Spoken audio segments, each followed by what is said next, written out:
Friends, नमस्कार दोस्तों। इससे पिछले वीडियो में हमने जब फाइनेंशियल एजुकेशन के ऊपर जो पहले वीडियो लिया था उसमें मैंने आपको ये बताने की कोशिश करी थी कि पैसिव इनकम बहुत ज़रूरी है। आपको शुरू से ही पैसिव इनकम के लिए फोकस करना चाहिए। जैसे हम मान लेते हैं अप्रोक्सीमेटली 22 से 25 साल के अंदर लड़का अपना करियर शुरू करता है, तो अगर वो तभी से पैसिव इनकम को प्लान करे तो सोचो कि 40 साल के बाद में उसकी ज़िंदगी क्या होगी। जितना पैसा कमाने के लिए लोग रोज़ मर रहे होते हैं उतना पैसा तो वो बैठे बैठे कमाएगा। ये जितने भी आप बड़े बड़ी सेलिब्रिटी या फिल्म स्टार देखते हो या क्रिकेटर देखते हो या बहुत सारे लोग, इन सब लोगों की आपने देखा होगा इनकम पर मिनट कैलकुलेट होती है या पर आवर कैलकुलेट होती है। इन्होंने अपने पैसे को इन्वेस्ट किया होता है। ये जैसे मैंने ESBI वाली क्लास में भी मैं अपने बच्चों को होम स्कूलिंग में बताता था कि इन्वेस्टर ही होते हैं जो दुनिया को चलाते हैं, और वो सबसे ज़रूरी होता है। इन्वेस्टर मतलब पैसिव इनकम, वो पैसा इन्वेस्ट करते हैं और उससे पैसा आता है।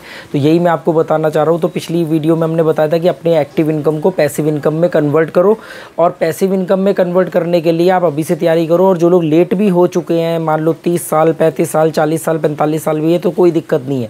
साल 6 महीने के अंदर आप उसको पैसिव इनकम में कन्वर्ट कर लोगे, और जैसे जैसे आपका पैसिव इनकम काम करेगा, बढ़ता रहेगा, वैसे वैसे आपके लाइफ में सरलता और इन्जॉयमेंट आता रहेगा। ठीक है। आज तो ये मैंने पिछले क्लास में, पिछले वीडियो में समझाने की कोशिश करी थी अपने फाइनेंशियल एजुकेशन वाले में। इस फाइनेंशियल एजुकेशन के अंदर मैं आपको ये बताऊंगा कि आपको, आपके पास जो भी थोड़ा बहुत पैसा है, 10,000, 20,000, 50,000, लाख, 5 लाख, 10 लाख, वो लोग जनरली कहाँ इन्वेस्ट करते हैं? तो ज़्यादातर लोगों का पैसा बैंकों में पड़ा रहता है, बैंक अकाउंट में, जो कि बिल्कुल गलत है। ठीक है।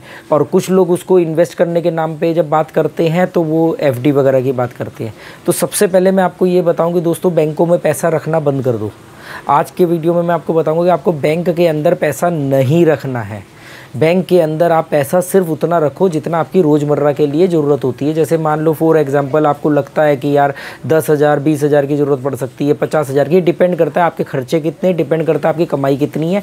मतलब जो भी आपका जो एक सेविंग है ना, उसको आपने बैंक अकाउंट में नहीं रखना। बैंक अकाउंट में इतना रखना है कि भी मतलब मान लो बहुत ज़्यादा हो गया तो 3 महीने या 6 महीने का खर्चा, अपने घर का, अपने जीवन का जो भी 3 महीने 6 महीने का खर्चा है उतना ही बैंक अकाउंट में रखो, और उस पर कंट्रोल रखो। लिक्विडिटी के फॉर्म में ज़्यादा मत रखो। लिक्विडिटी रहता है इसलिए उसमें ज़्यादा पैसा रखोगे तो वो आपसे फिसल जाएगा, खर्च हो जाएगा। बात बात पे आप कार्ड स्वैप करने बैठ जाओगे, जहाँ पे मतलब 200 रुपये का खर्चा है वहाँ 500 का करोगे। तो इसलिए एक तो वो खतरा बना रहता है, दूसरा सेविंग अकाउंट के अंदर पैसा रखने का कोई तुक नहीं बनता। मिनिमम बैलेंस अगर 5,000, 10,000 है वो रखो, या उससे ऊपर अगर आपको कभी इमरजेंसी में ज़रूरत होती है, 1 महीने का खर्चा, 2 महीने का खर्चा, उतना पैसा अपने पास रखो कि हाँ भाई कोई हाथ खर्चा आ जाए, कोई अचानक अनएक्सपेक्टेड एक्सपेंस आ जाए तो आपको इधर उधर ना भागना पड़े, कोई FD वगैरह या कोई भी ऐसी चीज़ जो आपने इन्वेस्ट करी हुई है वो तुड़वाना ना पड़े। तो इसलिए सेविंग अकाउंट में पैसा नहीं रखना चाहिए। तो क्या होता है, देखो दोस्तों, सेविंग अकाउंट के अंदर मोस्टली जो हमें ब्याज कितना मिलता होगा, मेरे ख्याल से 3%, कहीं पे 4%, और ये इतना कम होता है कि इसमें पॉइंट में चलता है कि कहीं पे 3.5, 3.85, 4.5 ऐसे करके, मतलब इतना माइनर से 4% आपको ब्याज का पैसा मिलता है। और जो आपके पैसे का जो रिटर्न आना चाहिए, और जो महंगाई दर है, अभी जैसे फॉर एग्जांपल महंगाई दर 7% चल रही है, इन्फ्लेशन जो रेट है वो 7% है, और आप अपने पैसे को, जो भी आपके पास पैसा है उसको आपने बैंक अकाउंट में रखा हुआ 3 या 4% के ऊपर, कोई तुक ही नहीं बनता है। आपका पैसा घट रहा है, लॉस हो रहा है। ठीक है। तो इसका कोई तुक नहीं बनता। हो सकता है कि आपको ये मिरर में उल्टा दिख रहा हो, तो आप लिखे पे मत ध्यान दो, पर कम से कम जो मैं बोल रहा हूँ उस बात को समझो। तो आपको अपना पैसा बैंक अकाउंट में नहीं रखना। बैंक अकाउंट में उतना ही पैसा रखना है जितना आपको रोज़मर्रा में कभी भी ज़रूरत पड़ सकती है। कभी गाड़ी ख़राब हो गई, कभी कोई घर में आ गया, कोई शादी ब्याह फंक्शन, और या 1 या 2 महीने का अपना एक्सपेंस। मैक्सिमम 6 महीने से ज़्यादा का एक्सपेंस तो रखना ही नहीं है। ठीक है। तो आप मेरी बात समझ रहे होगे कि सेविंग अकाउंट में 2 खतरे होते हैं। ज़्यादा पैसा रखने पे वो पैसा बात पे इन्वेस्ट करने के लिए दिमाग में कीड़ा उछलता रहता है। कोई बोलेगा यार वो दुकान सस्ती मिल रही है, कोई बोलेगा यार ये कर लेते हैं, कपड़े खरीद लेते हैं, ये खरीद लेते हैं। ATM कार्ड आपके हाथ में होता है, तो आपके दिमाग को हैक किया जा रहा है कि भाई आप वो पैसे को यूज़ कर सको। वो लिक्विडिटी के नाम पर आप बात पे हवाबाजी में आके, जोश में आके, ईगो हर्ट होने पर वो पैसे को यूज़ कर लोगे, और वो पैसा जो आपका ब्लॉक होना चाहिए था, डेड मनी होना चाहिए था, वो डेड मनी नहीं है, वो ब्लॉक नहीं है, वो इतना लिक्विड है कि आप उसको खर्च करो। आपका कोई नहीं, अगले महीने जो प्रॉफिट आएगा या तनख्वाह आएगी तो उससे वो मैं कर लूँगा, और आप वहीं नाचते रहते हो। तो इसलिए सेविंग अकाउंट के अंदर आपको पैसा नहीं रखना चाहिए। ये सबसे बड़ी बेवकूफ़ी है, कोई तुक नहीं बनता है। इमरजेंसी का थोड़ा बहुत पैसा अपने पास रखो। जैसे हम लोग अपने पॉकेट में कैसे पैसा रखते हैं, अगर नहीं रखते हो तो ये भी आपकी गलती।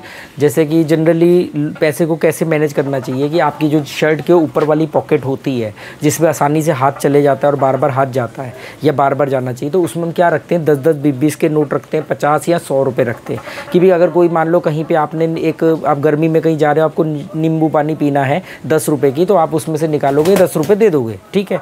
या मान लो आपने कहीं पार्किंग वाले को पैसा देना, आपने निकाला पार्किंग वाले को दे दिया, आपने कोई 10-20-50 रुपये वाला खर्चा है तो आपने यहीं से हाथ डाला निकाला गया। फिर उसके बाद हम क्या करते हैं, उसके बाद हम अपने जेब में जो 200-400-500 रुपये होते हैं, 1000 रुपये होते हैं या 2000 रुपये होते हैं, कुछ को 2-3 हज़ार रुपये रखने का शौक़ होता है, किसको 1000-2000 रुपये रखने का, जो भी अमाउंट होता है उसको हम अपने पर्स में रखते हैं या किसी और पॉकेट में रखते हैं। वो इसलिए रखते हैं हम ऐसे कि भी वो बार बार 10 रुपये के लिए आपको पूरा पर्स ना निकालना पड़े। ज़्यादातर जेबें जो कटती हैं वो उन लोगों की कटती है। दिल्ली में मैंने बहुत ये कॉमन पैटर्न देखा है कि वो लोग अपने 10-20 रुपये को भी, मतलब अगर उनको 10 रुपये भी देने, 5 रुपये भी देने किसी को, तो पर्स निकालेंगे। वो एक यंगस्टर का स्टाइल है, ऐसे पर्स निकाला, ऐसे खोला, उसमें से 5 का नोट निकाला, पार्किंग वाले को दिया, 10 रुपये निकाला उसको दिया। अब वहाँ पे हर व्यक्ति को दिख रहा है कि इसके जेब में कितने पैसे हैं, वो दिख रहा है। बात बात पे आप पर्स निकाल रहे हो, डाल रहे हो, तो ये चीज़ें दिख रही हैं। ये बहुत, मेरे पास जब फील्ड में कई मार्केटिंग वाले लड़के नौकरी करते थे तो उनमें से कई लड़कों की जेब कट गई। जिन लड़कों की, वो ज़्यादातर जेब कटी ही इसलिए कि जैसे मैंने उनसे बोला कि मैंने तुझे कल स्लिप दी थी, वो स्लिप कहाँ गई, तो वो पर्स निकाल के स्लिप दे रहे हैं। वो बात बात पे हर चीज़। या मैं जब जो दिल्ली मेट्रो की पार्किंग होती है, पार्किंग से मैं निकल रहा हूँ तो मैं देखता हूँ एक बाइक वाला आकर के बिल्कुल पार्किंग के गेट पे रुकता है, पार्किंग वालों से स्लिप मांगता है, फिर उसके बाद वो अपना हाथ अपनी जेब में डालता है, पीछे से पर्स निकालता है, स्टाइल से खोलता है, स्लिप निकाल के दांत में यहाँ पे होठों पे फंसाता है, फिर उसके अंदर 10 का नोट निकालता है, फिर उसको देता है। एक तो लाइन लंबी होती है, पूरी दुनिया को दिखा देता है, देखो मैं कितना स्टाइलिश हूँ, मेरे पास कितने पैसे हैं। ऐसे लोगों की ही जेबें कटती है, ऐसे लोगों के ही पर्स गिरते हैं, ठीक है। तो हम लोग फंड को कैसे मैनेज करते हैं कायदे में कि 10, 20, 50, 100, 200 रुपये वाले खर्चों के पैसे ऊपर रखे, 100, 200, 500, 1000, 2000 वाले इससे हुए। आप 1 लाख रुपए थोड़ी लेकर के चलते हो, कभी रास्ते में इमरजेंसी पड़ जाए, है ना। तो वो पैसा आप कहाँ रखते हो, वो पैसा आप ATM बैंक के अंदर रखते हो और उसका ATM कार्ड आपके पास होता है। पर ऐसे ही मतलब फर्स्ट पॉकेट के अंदर, सेकंड पर्स के अंदर कुछ 2, 4, 5 हज़ार 10 हज़ार रुपये आदमी अपने घर में रखता है, रात में कभी इमरजेंसी में कोई ज़रूरत ना पड़ जाए। और उसके बाद में जो बड़ा अमाउंट होता है उसको हम बैंक में रखते हैं। ऐसे हम पैसे को पार्ट में बांटते हैं ना, तो ऐसे ही पैसे को पार्ट में बांटा जाता है। इसीलिए मैं कहता हूँ कि उसमें जो ये सेविंग अकाउंट पे जाके ख़त्म हो रहा है। पर मैं एक्चुअली मैं आपको यही कहना चाह रहा हूँ कि सेविंग अकाउंट में भी एक लिमिट से ज़्यादा पैसा नहीं रखना है। अब आपको क्या करना है कि आपको बात बात पे सेविंग अकाउंट में से पैसा ना निकालना पड़े, इसलिए हम आदमी अपने घर में 5-10 हज़ार रुपये रखता है। सेविंग अकाउंट में एक ऐसा पैसा रखा हो जिसको यूज़ ना करना पड़े। लोगों को क्या होता है, 200 रुपये की भी ज़रूरत होती है, बैंक में ATM से निकालते हैं, वो सेविंग नहीं है। वो तो वो आप अपने पैसे को लिक्विड फॉर्म में रखा हुआ है, बात बात पे आप पैसा निकाल रहे हो, खर्च कर रहे हो। 200 रुपये चाहिए तो ATM जा रहे हो, 500 रुपये चाहिए तो ATM जा रहे हो। वो ATM को ATM की नज़र से मत देखो, उसको ये देखो कि ये सेविंग अकाउंट है। इसीलिए बोलता हूँ कि वो आप देख नहीं पाओगे। और सेविंग अकाउंट का पहले क्या होता था, बैंक से पैसा निकालने के लिए छुट्टी लेनी पड़ती थी क्योंकि इतना लंबा प्रोसेस होता था। अब वो इतना आसान हो गया तो पैसा भी तो खर्च हो रहा है फिर आपका। तो आपको पैसे को खंडित करना है, टुकड़ों टुकड़ों में बांटना है कि 100-200 रुपये ऊपर वाली जेब में, 500, 1000, 2000 रुपये वाले जो पर्स में, उसके बाद में कुछ पैसा घर में इमरजेंसी में बात के लिए बैंक को ना यूज़ करना पड़े। आप ATM कार्ड कैरी क्यों करते हो? क्या पहले के ज़माने में आप आज से 10-20 साल पहले क्या आप पासबुक लेके चला करते थे क्या जेब में, कि कहीं पे भी ज़रूरत पड़ेगी और मैं बैंक से पैसा निकाल लूँगा? बैंक से बार बार पैसे निकालने बंद करो। ATMों के आगे जाकर के भिखारियों की तरह खड़े होना बंद करो। ATM में आप अपने हफ्ते भर का खर्चा कैलकुलेट करो, महीने भर का खर्चा कैलकुलेट करो, उसको घर में रखो। अपना 4 दिन का खर्चा अपनी जेब में लेके चलो, वो खत्म हो जाए। ऐसे बार बार ATM में अपनी स्टेटमेंट निकाल के देखना ना आपने क्या धज्जियाँ उड़ाई हुई हैं। 500 रुपये की तो एंट्रियाँ हो रखी हैं, ठीक है ना।